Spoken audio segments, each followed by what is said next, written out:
Hey folks, today I'm going to go through the removal and replacement of a lift hatch handle. See this broken there.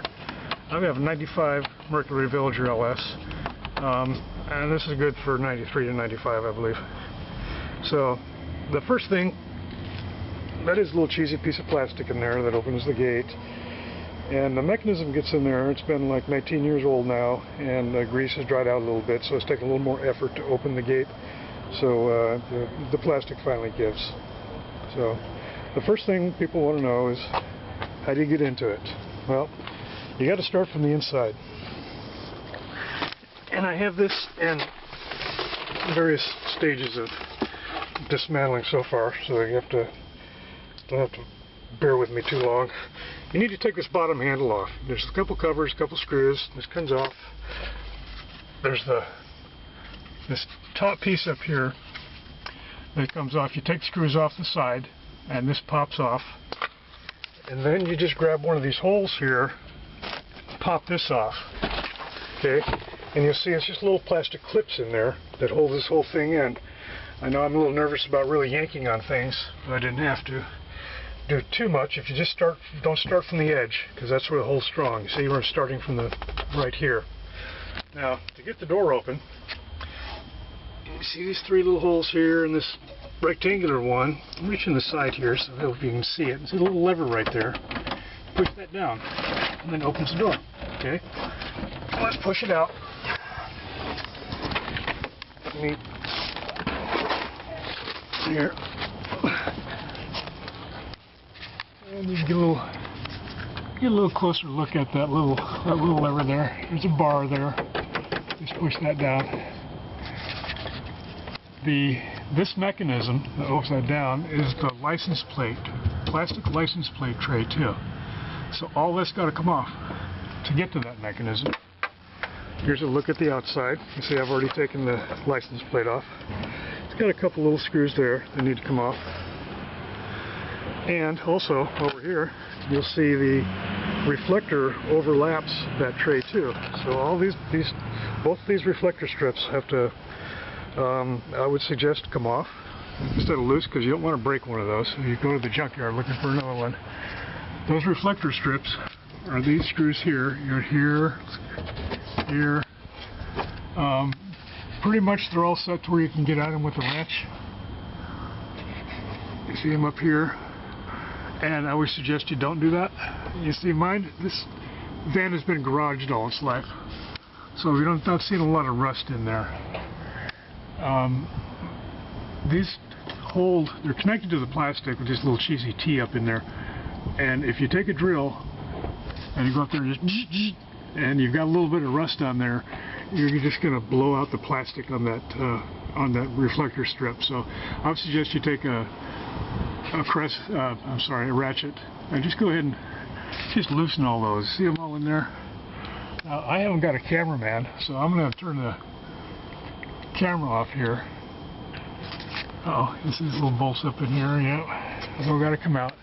I think if there's a hole there, there's usually a bolt. I see something right here, and you're just going to have to slowly take all the bolts out. Just have a little can and dump all the bolts in. So I'm turning the camera off now, and I'm going to do a little wrench, and then I'll be back.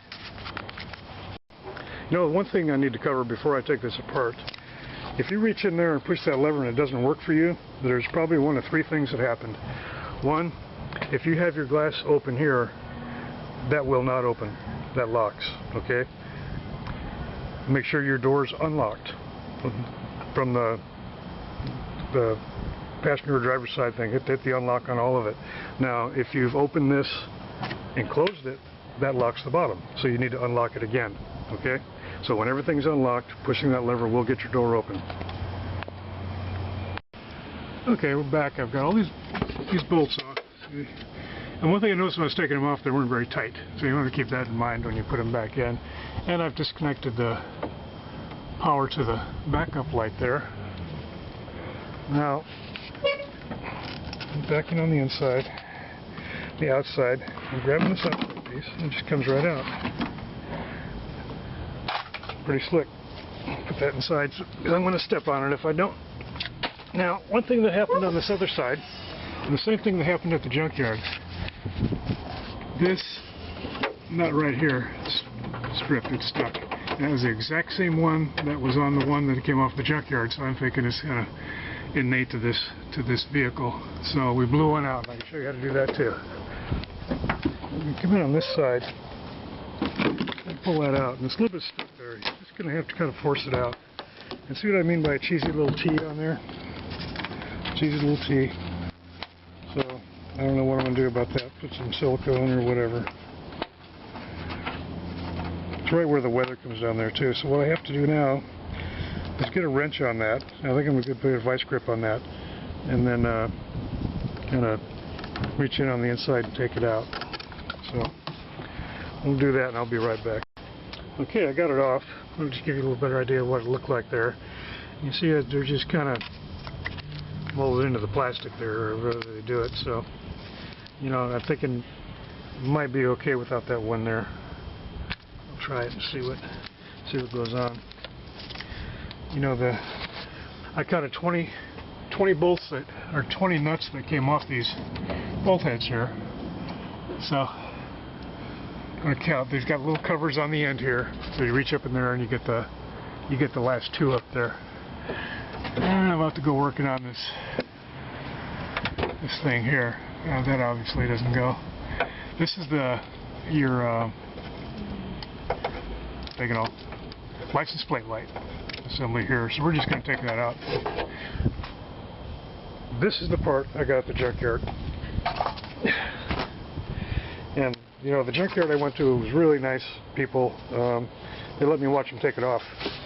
For that, he's getting a plug. It's Sierra Auto Salvage in Arroyo Grande, California, up on the Mesa. The guys are really nice. And here you can kind of see what we're in for here.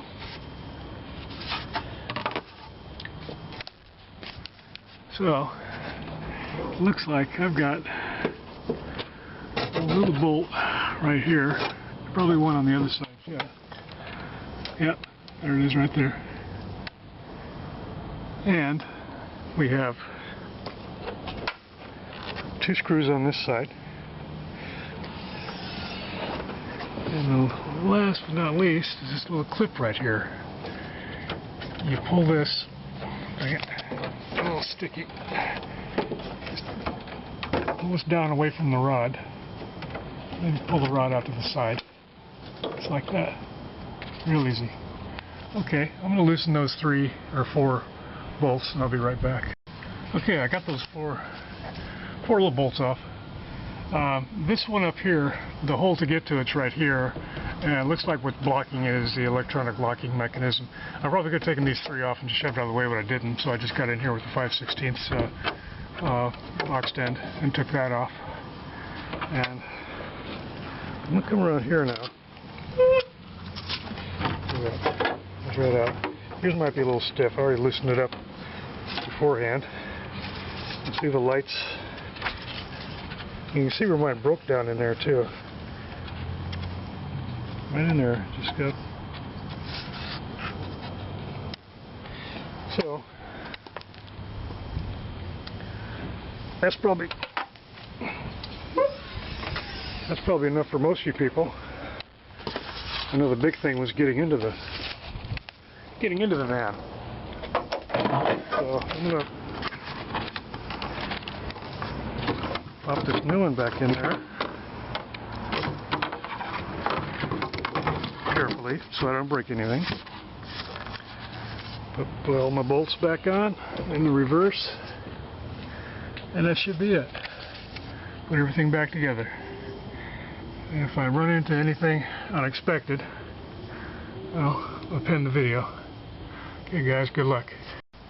Alright, I bolted everything back in and hooked my little bar back up in there, and nice. It's been like 3 weeks since I've been able to do that. It really wasn't that hard. Just remember to hook your lights back up. Turn the lights on and make sure these bulbs in there are any good. I got those from the junkyard. And there's that interior light that goes here once you get the cover back on. So that was it. work like a charm. Good luck. You know, when I started doing this, I looked for something on YouTube or a forum, and there was like no information out there anywhere about how to do this. So decided I'd do it. Yeah, there we go. Cool. Okay, guys.